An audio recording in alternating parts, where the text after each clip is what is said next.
Hi, you're watching Left Foot Media. My name is Brendan Malone, and in this episode what I thought I'd do is I would talk about three favourite films of mine that I think are criminally underrated. Now, what do I mean by criminally underrated? These are films that when I tell people about them, or I talk to people about them, I have people saying one of two things as their most common reaction. They either say, oh, I'd never heard about that film, tell me more, or they will say to me, oh yeah, that film, I'd totally forgotten about that. They are films that just didn't make such a big splash at the very beginning that they never really stuck in the public consciousness. They're not sort of at the forefront of your mind when you think about big sort of memorable type movies, and I think they deserve to be more, they're criminally underrated, and they actually deserve more attention than they get today, and certainly than they actually got at the time that they were released. The first of these films comes from 2009. This is not in chronological order, by the way, but from 2009, it's Knowing.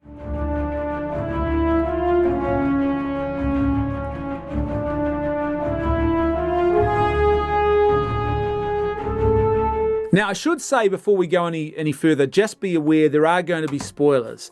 So if you haven't seen Knowing and you don't want anything spoiled, go away, watch the film, and then come back later and watch this video.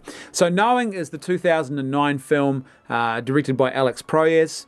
Apologies if I am pronouncing his name wrong, the Alex Proyas fan club. It's quite possible I'm pronouncing his last name wrong. But he is also known for films like The Crow, which obviously is a lot more well-known, and Dark City, which is another, interestingly enough, is another criminally underrated film. It's not on my list today, but it's not often you have a director who has two criminally underrated films, but Dark City is another one of his as well. Stars Nicolas Cage, Ben Mendelsohn, who's now a lot more well-known, but this was sort of one of his first bigger sort of crossover roles into the world of big Hollywood. Marco Beltrami does the score. Marco Beltrami, as per usual, the score is just great. He's a great composer, and he's great whenever he is involved in composing for a film. There's just something about his scores that just add that little bit extra, and there's no exception in this film. It's a really great score. One of the things I really like about this film is the use of light. And there's some really... This is a very visually striking film at times. There's some really great visuals that sort of... They speak to something that really is like a time before 2009 movies, or movies that were made in the 2000s. It sort of speaks to visuals that you might have been used to seeing in a 1980s film or even earlier. And it's really, a lot of this is around the use of light, but also the use of darkness. Now, you don't really use darkness. You manipulate light. But what you have here is you manipulate that light to achieve an effect with light and dark in your shot composition. So you don't manipulate the darkness so much as you actually manipulate the light, and you move the darkness around, if you like, within that shot. But darkness is a big part of this. So the use of darkness, lighting in conjunction with darkness, it makes for a really visually engaging film, and some really great and I think very memorable visuals. That for me, that's one of the great aspects of this film. But it's not just the visuals. Obviously, there's also a great story as well. You'll also notice things like even just the way, not just lighting is used, but other visual aspects. So for example, basically at the very start of the film, when the events of our era kick off, we're in autumn, and you have we're deep into autumn. The autumn leaves are falling. It's the final stages of autumn. You see this with the lighting, and there's this constant stream of falling leaves and foliage. They permeate and saturate just about every shot. Now, that's quite an important visual cue, because it's actually very cleverly speaking to what's going on in the story. And the story is about, really, the autumn time of the earth. Autumn is what? It's symbolic of the end of a season. And this is a film about the end of the season of life on earth. It's coming to an end. The springtime is over. The summertime is over. Things are now dying. And that's what this film is about. It's about a dying earth. And so that visual is really important. It actually speaks to the story, and it's a very, very clever visual. The story is engaging. I think the characters are interesting. It's well acted. Nicolas Cage in this film is really well directed. I think this is actually a great Nicolas Cage acting performance. There's what you might call moments of very brief little moments of Nick Cage flourishing, where he does his little Nick Cage flourishes. but they are few and far between, and it's quite almost a reserved acting performance where it's appropriate to the character and to what's going on. It's what I would call harnessed Nicolas Cage intensity, not just rampant and wild, out of control Nicolas Cage intensity. And clearly, it seems he's being really well directed in this film, and his performance is great. There are a lot of similarities between this movie and the M. Night Shyamalan film Signs. You've got a dead wife and mother who is central to sort of the plot and the characters and what they're experiencing. Questions around faith and meaning are a big part of both films. Aliens are a big part of both films. And, of course, the whole theme of prophecy, these prophetic ideas about the future, prophetic utterances about the future. And so that these things are, both of these films, that they're very big themes for both films, and they have a lot in common. But obviously they are very different too in the plot and what's actually going on. This is a film that I think still holds up. One thing for me personally is that I think thrillers have a bit of a shelf life, because thrillers rely on the thrill, and the thrill comes from the unknown, the uncertainty. And once you know what the twist is, once you know what the big reveal is, the thrill is generally gone. And so for me, I find that thrillers have a very limited shelf life. There's not a lot of thrillers that hold up. This film still holds up. I still watch this film. I've watched it over and over and over again, and I still enjoy watching this film because it's so well crafted, and there's more going on in this movie. The story is good, the acting is good, the characters are interesting, the visuals are awesome, the score is great. So what it means is that even though you know the plot already, you know the outcome, you know what the reveal is, you know what the twist is, none of that matters. It's still a really good, enjoyable, and engaging film to watch. You can still watch it and actually enjoy it and get something out of it. And I think one of the moments that really sort of typifies this for me is that plane crash scene, which is, once again, another great visual. But that plane crash scene, like, I've seen the movie a lot of times. I know it's coming, but still, it still impacts you. It still, for me, is a really engaging scene. I'm still caught up in that scene. There's a lot like that in this film, where even though you know the plot and you know what's going to happen, you are still caught up and taken along for the ride, the thrill ride of what's going on and what's unfolding. And that to me is the sign of a great film, because it starts, interestingly enough, it starts in a place where you think it's kind of a small-scale thriller, sort of horror thing, but then by the end of it, it's become this grand sci-fi epic. And it just, as the film grows in scope, it's sort of like it starts very narrowly defined, a very small couple of characters in a very small, tight-knit community and situation. And then it sort of starts unfolding and growing outwards, and the scope of what's going on gets bigger, and the thrills get bigger and all that sort of stuff. And it's really engaging, and you go on that journey, and you still go on that journey each time you watch it. And that's the mark of a good film, because it still takes you on a journey, even though you know what the outcome is going to be, and you still enjoy going on that journey. Has it got its weaknesses? Sure. It's not a perfect film. It's not a masterpiece of cinematic filmmaking, but it is a good film. It still holds up, and there's lots about this film to really, really like. So the question remains, why is Knowing so criminally underrated? Why is this not a film that's really stuck in the public consciousness? Because it actually is a good film. It holds up. It's well made. It's a great and enjoyable film. Why hasn't it stuck? Well, I think when you look at what else was released in 2009, it becomes pretty clear exactly what happened that year and why Knowing just got sort of pushed to the bottom of the food chain and didn't attract the same level of hype and attention, and didn't stick in the public consciousness as a result. And these are just some of the and there was other really big name films that came out that year. Inglourious Bastards, Watchmen, Avatar. We'll come back to Avatar because Avatar is important. Star Trek, so a much beloved franchise, is undergoing this brand new and exciting reboot, and that happens the same year. Zombieland, District 9, this new breakthrough sci-fi film. Sherlock Holmes, big popular actor at the pinnacle of his career, a new reboot of Sherlock Holmes, plus it's got a new spin on it. That comes out that year. The Road, which is a post-apocalyptic movie. 2012, which is also an apocalyptic movie, and it's about an apocalypse happening to the Earth. And it was big. It had a much bigger budget, and there's a lot more marketing around that, so it's kind of not surprising that perhaps that corner of the market was already well and truly sealed up by the time Knowing comes out a bit later in the year. And then Fast and Furious, which is another big franchise that had huge popular appeal. The big one there, though, I think, is Avatar. And what you've got with Avatar, and this is a bit of a consistent theme for me, at least one other film that is in this criminally underrated category here in this video today also is up against it in this regard, is that Avatar isn't just a film that's got a lot of hype. Avatar is a film that's considered a game changer in the history of cinema. It's like this film hasn't just got the usual hype, yeah, go and see this film, it's amazing, but it's this film is doing something new with cinema. So in the same year as you've got this big breakthrough cinematic event like Avatar happening, you got a film like Knowing, along with all of those other things that it's competing with. And so it's not really surprising that it didn't stick in the public consciousness, but it's well worth watching, and if you want to have a good, enjoyable sci-fi thriller experience, go and watch Knowing.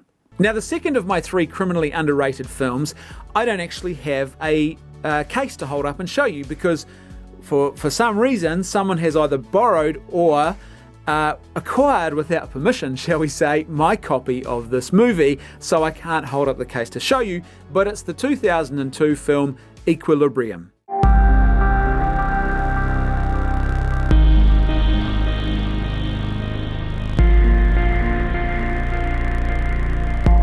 Now, Equilibrium is a film that is a combination of things like Brave New World, 1984, Fahrenheit 451, and of course, there's a little bit of The Matrix in there as well. The Matrix is a thing here, and you can definitely see the influence of The Matrix and the style of The Matrix. This is a film about a future world where they have brought peace, quote unquote, to the world, and people live in this new state of peace by taking drugs that actually limit human emotion. They have outlawed art. They have outlawed things that are beautiful, things that are colourful, anything that can stir up human emotion. So basically, this is a world without free will. This is a world of pure utilitarianism, where everything is about function and no emotion, and no beauty, and none of those sort of concepts really matter, because they believe that if you allow emotion and beauty that provokes emotion and things like that, then what you end up with is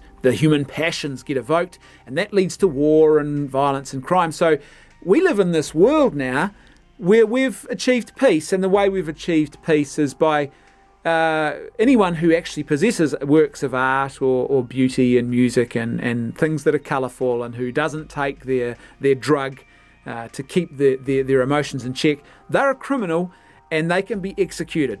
They are what is known as euphemistically a sense offender in this world, and they're executed. So this world of peace is actually a world of violence. It's a lie. Now, there's lots of parallels that can be drawn around things like communism, but there's also some deeper stuff going on here.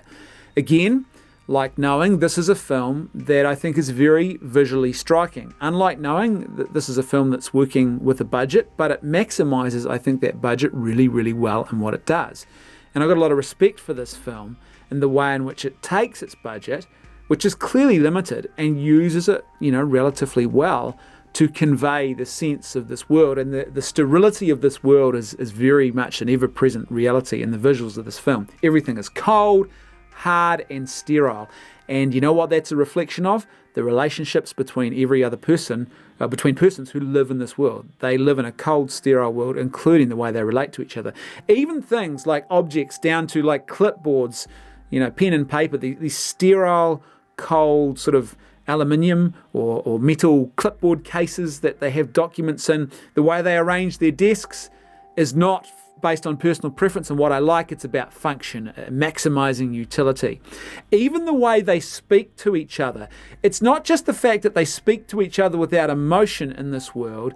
It's also the language and the words they use, and the way they speak is also clinical. It's not just that they are emotionless in what they are saying. It's the fact that they only say words because they're trying to achieve a utilitarian purpose. They're there, it's solely for the function, for the utility of those words. I tell you things not based on making polite chit chat and conversation, because that's not what we do in this world. Instead, this is about having conversations, or about basically me giving you data and then or getting data in response from you. That's it. It's just so clinical. And in that way, what this film speaks to is really quite profound. And this film always reminds me about Aristotle, the greatest of the Greek philosophers, and Aristotle's ethics, and where he talks in particular about friendship and human relationships. And basically he identifies that there's only ever three possible types of relationships that human beings can ever have with each other. The first and the lowest level of relating is what he calls a friendship of utility. And this is a relationship that only exists between two people because there is some utility in it for both of them. So let's say, for example, you're a builder and you build houses and I sell building products. Well, I need to make money. You need to make money.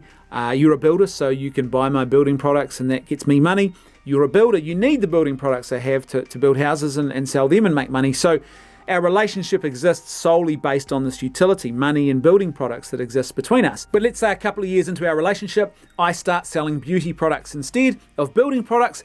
But that's no good to you because you can't build houses with beauty products. And I can't sell my beauty products to you because you're not interested in them. And so our relationship basically comes to a very quick end. That's because the relationship between us was built on nothing more than utility, what we were both getting out of it. The next level of friendship is what Aristotle called a pleasurable friendship or a friendship of pleasure. Now, this is a bit different. It's not just about utility. It's about the enjoyment that we take from being with each other, the pleasure that we take from being in the company of this other person, just hanging out and doing stuff with them. But there's a third and higher form of friendship still, and it's what Aristotle called a friendship of virtue. And in a friendship of virtue, it's now no longer about what I get out of the relationship. It's about seeking the good of this other person, self-giving, self-sacrificial love for this other person for their own benefit, for their own good. And what's really important about a friendship of virtue is that it's not just good for the person who's on the receiving end of that self-giving friendship. It's also really good for me as a human person because it's how I flourish and how I find full and deep meaning in life is through self-giving friendship. And this film always reminds me about Aristotle and his ethics and his philosophy around friendship and human relationships. Why? Because the relationships in this film, they do not exist for the good of the other person. They don't even exist person to person. They are totally dehumanized relationships. These relationships between the people in this world only exist to serve the ideology.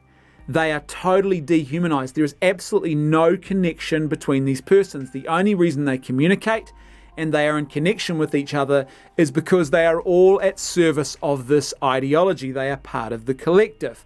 You see this really clearly expressed between the character of Preston, played by Christian Bale, who's the main character in this, and his children. The way the children talk to their father and vice versa, and the way marriage is portrayed in this world. Again, the primary focus of their relationships is not the other person, and it's not about human connection. It's the ideology, which has inserted itself into their humanity and has destroyed their humanity. As I said, this is a film that's made on a budget, but it punched well above its weight, I think, this film. It uses its budget to maximum effect. And it just, like, there's really, interestingly enough, there's some profound things in this film. It doesn't go deep, and it's not a great treatise on these issues, but it's an action film that sort of defies the genre, or punches above its weight in that regard, and it raises these interesting ideas, and it puts us in that mode of thinking more than just action movie, action happening, character, good guy, bad guy, fighting, sword fight, gunfight. It's more than that. There's a whole purpose to the action, and the purpose is really about defeating this evil ideology and also exploring what's wrong with this evil ideology and why it should be defeated. And there's this. It's interesting. Really, this film is in many ways is almost it's like a prophetic warning in some ways about elements of postmodernism that have captured our culture, or certainly popular culture. There's a scene, a very brief snippet we see of Father, who is like the great moral leader of the society, who we discover at the end of the film is not really who he claims to be anyway, but everyone's watching. They're constantly watching and being educated and re-educated by Father on these video screens. And there's a brief scene we see with Preston's son watching father. And it's just a snippet, but he's talking about how the idea of the hate crime was actually an important development. And then the sort of the TV switches off, or the sound goes off, and so we don't hear the rest of it. But that's very much something that is with us today. The whole idea of euphemism and the way they refer to people, they call them sense offenders. Now that sounds awful, but when you think about what is a sense offender, well, a sense offender is someone who engages with objects of art and of great beauty, and they are touched and moved by those things, and they are moved by human emotion. That's not an offensive thing, but the euphemism makes it an offensive thing.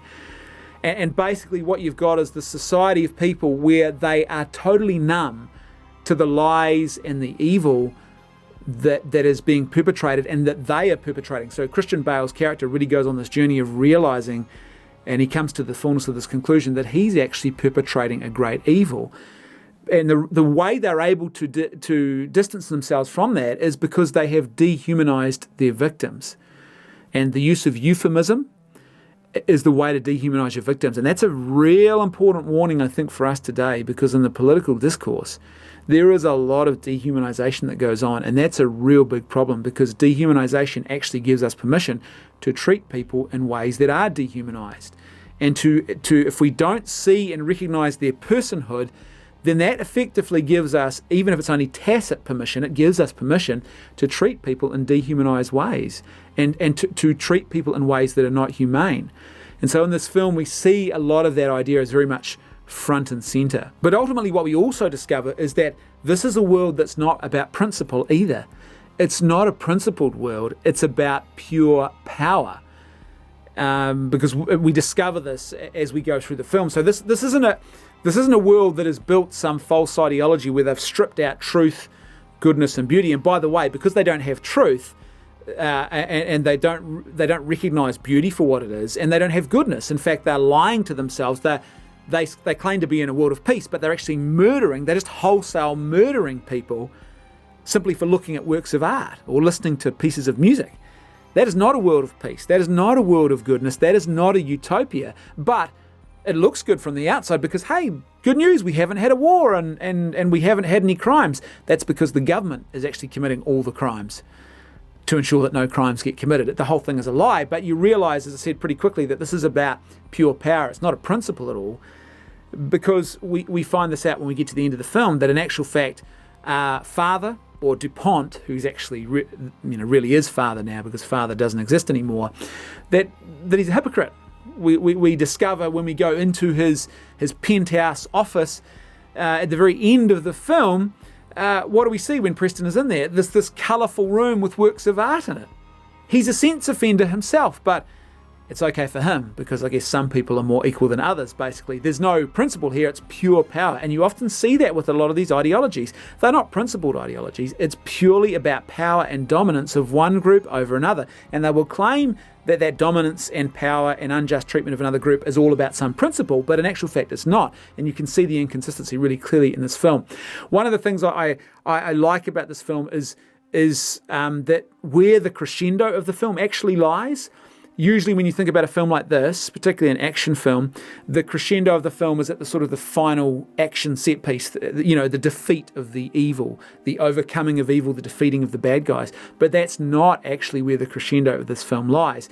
And we see this, or should I say we hear this, I think, more clearly with the musical cues that the score gives us. It's actually the execution of Mary O'Brien, which is really the crescendo of this film. The music builds to that moment, and it's this overwhelming emotional swell in the musical cue there that's different to anywhere else in the film. And it's the big moment where the conversion, shall we say, of Preston, of Christian Bale's character, is complete. The scales have finally fallen totally off his eyes. And it's her death, the death of this innocent woman, this good woman, that in actual fact is the crescendo. And it's once that happens, and once, because Christian Bale in this film, he's a representative of the whole system. He is a grammaton cleric. He is the pinnacle. He is the brightest of them. He's the greatest of them.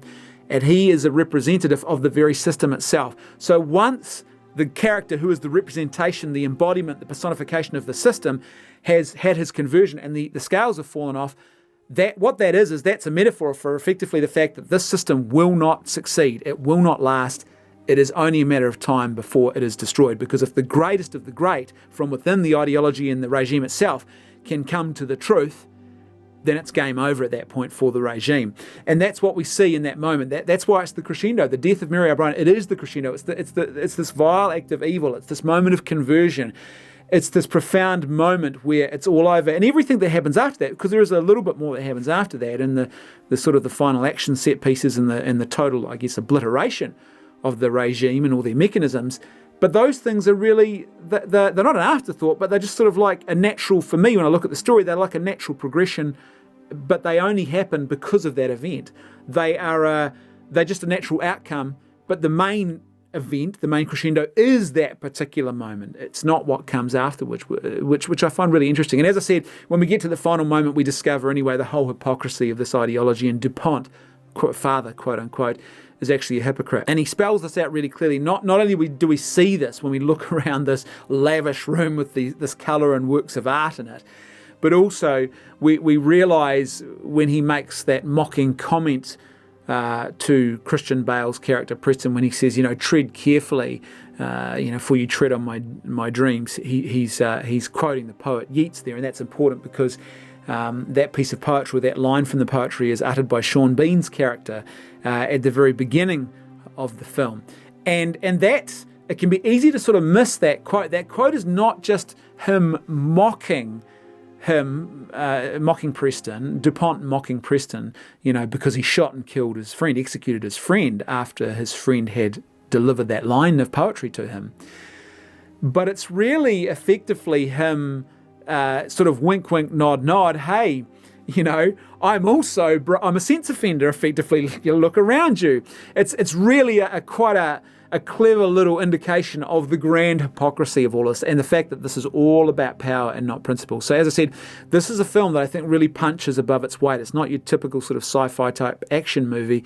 It actually has something profound, and I think actually when I look back now, there's a lot about this film that's prophetic and which should serve as a bit of a warning to us, whether it be about the dehumanisation of persons, whether it be about the euphemisms and lies, about the postmodernism, the lack of principle, about raw power and forcing people to do all those do things that you want them to do in order to build the brave new world. So again, why is Equilibrium a film just like Knowing that failed to stick and cement itself in the public consciousness? And so today it's one of those films where you still meet people who say, oh, I've never heard of that film, or, oh yeah, that's right, that film. Well, again, if you look at what else was released that year, 2002, it makes for some interesting reading. I think this film also has an issue with marketing. I know that in New Zealand here, I'm pretty sure this film did not get a cinematic release. It's something that went straight to DVD. Now, usually that's not a good sign. But in this case, this was a great film that sort of snuck its way under the radar a little bit and almost certainly didn't have the same marketing budget that other movies might do. It's not a big budget Hollywood sort of blockbuster. But also when you look at what else was released that year, there's some big films. You've got The Two Towers. That's right, the second film in the hugely anticipated and watched trilogy, Peter Jackson's Lord of the Rings. So you're competing with that same year. You've got Die Another Day. You've got a James Bond movie. So the Bond franchise is putting a film out. You have got Signs, which is, M. Night Shyamalan is still on the up and up at this stage. And so Signs was a much anticipated film, and there's a lot of hype going into that movie, and a lot of people waiting for it. You have got Attack of the Clones. You've got a Star Wars film, the second film in the prequel trilogy. So you have got two major cinematic trilogies releasing their second film that same year. And then lastly, and this is kind of interesting, you've got another, it's a lower budget film, but you've got Reign of Fire that comes out that same year. Now, why is that interesting? Because Christian Bale, who is in Equilibrium, is also the lead character in Reign of Fire. So you've got this actor who's got two films that are released in 1 year. And I can't help but sense that possibly also has a bit of an impact on Equilibrium as well. But when you look at this year and combine it with the fact that it didn't have the same, marketing budget to work with, this film was really up against it.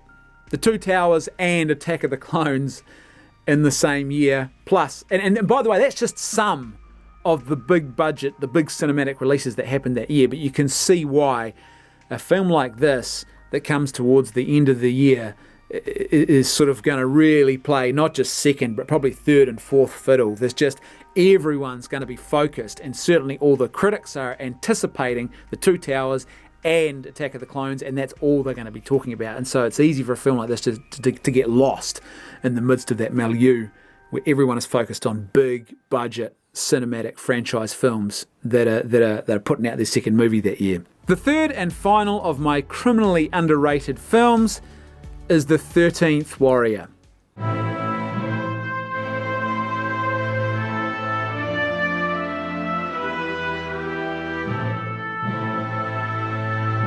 Now, The 13th Warrior is a film that comes out in 1999, so we're really going backwards in time here. We're talking almost 20 years ago now.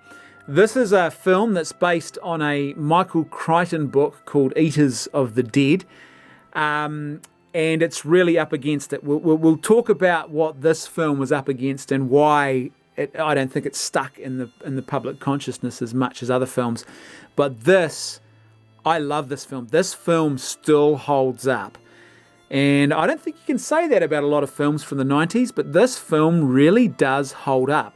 John McTiernan directed this film, and we know that John McTiernan is a guy who has a penchant for action directing, and he's good at it, and he produces memorable action movies, and this one is no exception. It's based on some great source material, Michael Crichton, who knows how to write a good thriller. You've got a Jerry Goldsmith soundtrack that just adds something special to this film. In many ways, this sort of feels like a film from another era, and definitely the soundtrack is part of that. It feels like a film that actually could have been made in the 1980s. It's certainly got that John McTiernan 1980s action sensibility to it. But also the soundtrack's part of that, or possibly even earlier. It's got this sort of it actually looks and sounds like a big epic, but it's not made on the big, or certainly doesn't have that big epic sort of grandeur, and it's actually quite a tightly contained little story, and it happens with this sort of smaller group of characters primarily, and in one or two sort of locations. It's not grand and sweeping and happening over many decades. It's quite a tightly contained little story, but it has the feel of something much bigger. It has the feel of a big epic, and I think that's a big part of this film. There's lots of other things I really like about this movie. It's a good story. The characters are engaging. It's well acted. I really like little things about this film, like the beginning of the movie where you have Omar Sharif, who's playing the character of Melchizedek, and Antonio Banderas is our main character. Melchizedek is someone who starts the journey with him, but then sort of very early on in the film leaves him to carry on the journey on his own. And Antonio Banderas is this character who's come from the Muslim lands and who ends up amidst this group of Viking warriors as this whole story involving these Viking cultures and sort of other cultures around them unfolds. And Antonio Banderas does not speak the Viking language. And so you've got this great thing happening at the beginning, which I thought was really clever, because what they could have done is they could have just had subtitles, but they didn't do that. What you have is one of the Vikings who understands and speaks Greek. And so what he does is he translates what the Vikings are saying into Greek, and he tells Melchizedek. And Melchizedek then translates into the Arabic for Antonio Banderas, for his character, what's happening and what's being said. But then, of course, Melchizedek gets left behind, and Antonio Banderas' character becomes the 13th warrior, thus the title of the film, on this epic journey, and he can't speak the language. And it's very clever the way this unfolds, where he actually sits and just listens and listens and listens and learns their language over a period of probably, I guess, weeks and months. And I really love that scene where he finally, the way they do this, again, they could have done subtitles, but they didn't. He basically bit by bit he's breaking down to understand what their language is, and then all of a sudden he hears them, or we hear them in English. And this is a really clever little cinematic tool that actually is a great way of showing us and getting us inside that sort of concept of he's learnt their language, and it's just good. It's just a different way of doing things, and I really like that. It's a little thing, but I liked it. And why I liked it at the beginning with the translation between the Viking character who's translating for Melchizedek, who's then translating for Antonio Banderas, our main character, the 13th warrior, is that it actually brings characters who could have been on the periphery as mere observers. They're now observers who are very much part of the story. They're not left sitting on the sidelines watching as we see subtitles unfolding. They're very much brought into our focus as audience members. We're with them on the journey. They're part of our focus too, as well as understanding what's actually being said and what's going on in this Viking world. As I said, this is a film that feels like it's sort of come out of another era. It feels that maybe a 1980s sensibility, or even bigger, some of those big historical epic pieces that Hollywood is famous for. It has that kind of feel to it. What I love about this is it also comes from that era of cinema where there's no politics in this. It's not about trying to preach propaganda to you. It's just about telling a good old-fashioned adventure story. There's no franchise building. This film is not attempting to establish a cinematic universe. It's just a self-contained story. And it's really focused on great mythology and virtue and characters and a hero's journey, really. And it's well told. That's exactly what we get. And so you have things like camaraderie is a major theme. I mean, obviously they're a band of warriors. And you really feel the camaraderie. It actually feels real to you. And you feel you're bought into it. And it's the emotion of that is a big part of it. You're not just being told and shown it. You actually start to feel the camaraderie, the way this film is scripted and made, and it sort of draws you into that. And you also have, as I said, this final conclusion to this hero's journey where Antonio Banderas starts out as this, basically he's a bit of a scoundrel really, who's got a problem with virtue. But by the end of the film, he's gone from being a pampered prince, basically, to a very heroic warrior who is self-sacrificial in his outlook on the world. And his character arc is just awesome in this film. He really does go from here to here over the period of this film. He's not the same character at the end, and it's a great example. You know, any budding script writers out there, go and watch this film. People want to see characters like this who develop in meaningful ways, and this character actually does that. And it's also a film that has great costumes. The costuming in this film, I think, is excellent. The world building itself is awesome. The sets, the sets are real. You've got lots of extras involved in these scenes. It's not relying on CGI tricks. It's actually lots of extras, real sets, and that makes a difference. Interestingly enough, for some reason, when I look at some of the sets in this film, to me it's a reminder and a bit of a precursor to what was about to come with Lord of the Rings. I think of particularly the Rohan set, and I see this as a sort of prefiguring of Rohan, even though they're obviously completely different films and directors and everything else. But you see the advantage of having actual sets and shooting on locations. And what you do is you notice in some of the big sweeping shots and the big panning shots is that you actually, it makes it more meaningful and it puts you in the location. It's not just a green screen, and it's not just a small sort of narrow little set they're working with. They're trying to sort of keep their shot within it because they don't want to go outside of it, and so you can see all the TV aerials and everything modern. They've got these big wide open vistas, and it makes a big difference in a film like this. I think it adds to the scale and to the feel of everything that's going on. There's some interesting little John McTiernan stuff in there too, like the action set pieces in this film. They are awesome. They are really good action set pieces. Also, there's that scene in the Forest Glen, which is towards the beginning of the film when they go and they begin their investigation of who was doing the killing.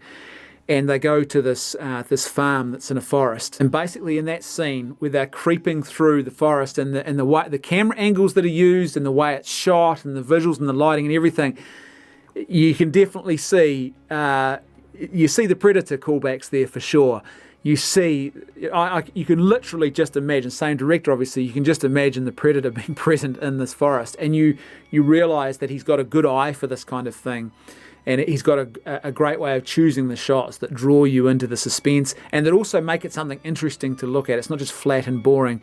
There's some really interesting shots there. And when you get into the action set pieces, they're just great. They're really engaging, they're visually engaging, they draw you in, and you're on the edge of your seat. Even now, watching this film, all these years later, you still are engaged and engrossed in those set pieces. And as I said, a big part of that too is like he's directing actual extras here and actual armies. You've got extras on horses. I mean, everyone credits Lord of the Rings for doing this. And people often talk about the big, former Hollywood, the great historic epics. But this film, when you look at it, there's a lot of extras and there's actually horse riders involved. There's cavalry involved in this. It would have taken a lot to actually marshal this, to plan those shots, to execute them. But this film does it really, really well. And on top of that, some of these scenes involving horseback cavalry, they're happening at night. So you've got to get the lighting and everything all coordinated on top of everything else. But this film does it. And it does it really, really well. This is a good film. It's a good action adventure film. It's a rollicking piece of mythology that draws you in and keeps you engaged. So why, oh why, did this film not stick in the public consciousness? Well, there's a couple of interesting things going on here. First of all, this ultimately is a swords and sandals epic, 4 years after Braveheart. So Braveheart starts off this big tsunami. The swords and sandals epic is given this huge revival under Braveheart. But this film is really too late to capture the Braveheart wave, and it is released the year before Gladiator. What does Gladiator do? 5-year cycle, I guess, I don't know. It kicks off another swords and sandals wave again. But this film is too early for that wave. It's too late for the former wave. So it gets stuck in a bit of a no man's land. It's really all about timing here.